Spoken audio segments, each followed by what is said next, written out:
Alors ça y est, on fait l'électroménager?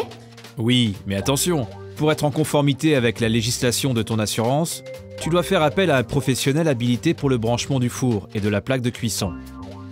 Ah bah oui, c'est mieux. J'aimerais mieux être couverte. Bon alors, on y va? On y va, et on commence par l'évier. Fixe la poignée du faux tiroir de l'évier pendant que c'est encore accessible.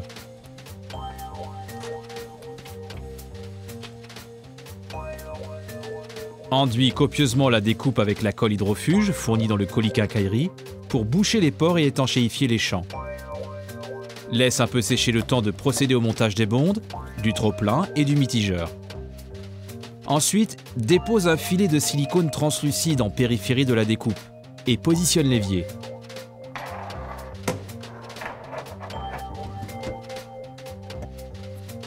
Veille à son bon emplacement. Serre les griffes de fixation, puis enlève le surplus de colle avec une spatule en plastique ou en bois pour ne pas rayer et nettoie avec de l'eau et du savon. Si la taille du siphon l'exige, tu devras réaliser une découpe et mettre en place un siphon flex dans le bloc coulissant. Mets le bloc en place, repère la position de l'écoulement sur le fond et reporte cette marque à l'arrière.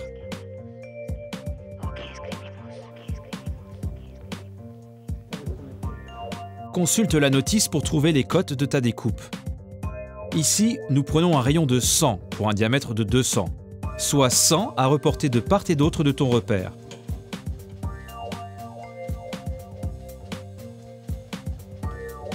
Prolonge également le trait de ton repère au dos du bloc.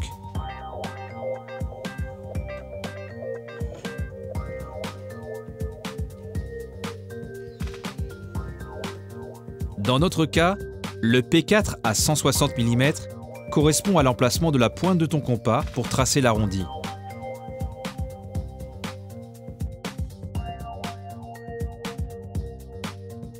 Procède à la coupe, passe un petit coup de papier de verre et aspire la sciure sans oublier les glissières. Positionne bien le profil, marque la coupe d'ajustement, procède à la découpe et remets-le soigneusement en place avant de le fixer. Visse les terminaisons d'angle.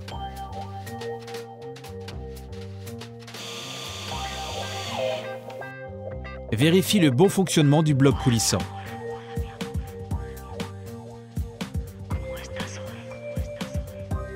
Tu peux maintenant raccorder l'alimentation et l'évacuation du lave-vaisselle. Bon alors, on l'a fait cette plaque de cuisson? Oui, mais tout d'abord, il faut l'équiper de crochets de fixation.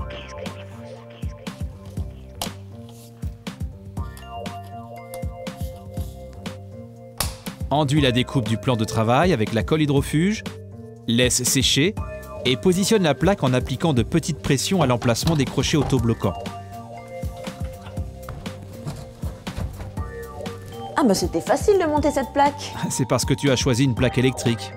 Si ta plaque de cuisson était au gaz, une fois raccordée sur le robinet d'arrêt, il faudrait que tu vérifies la qualité de la flamme et que tu la règles suivant les indications du constructeur. Et en fonction du gaz utilisé, tu pourrais même avoir besoin de changer les injecteurs. Bon, on passe au lave-vaisselle. Oui, alors pour le lave-vaisselle, on va protéger le plan de travail de la vapeur pour éviter qu'il gonfle. Pose la protection livrée avec l'appareil sous le plan de travail à fleur du champ. Fixe ensuite la poignée sur le panneau d'habillage de la porte. Prends les gabarits fournis avec l'appareil pour repérer l'emplacement des fixations et suis les indications de la notice « Installation de la porte ».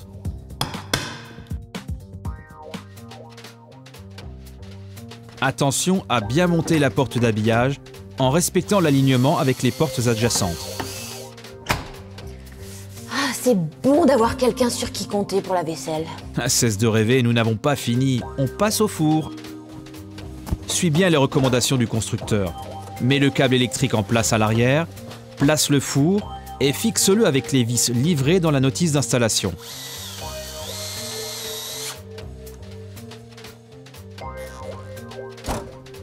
Pour le four aussi, c'est aller vite.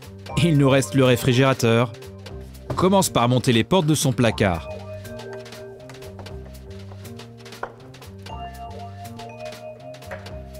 Mets le réfrigérateur en place en le calant aux endroits indiqués et fixe-le au meuble.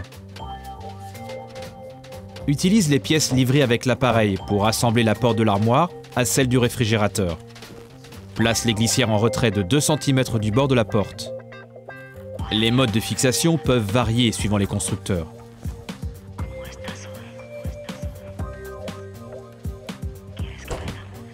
Enfin, n'oublie pas ton micro-ondes.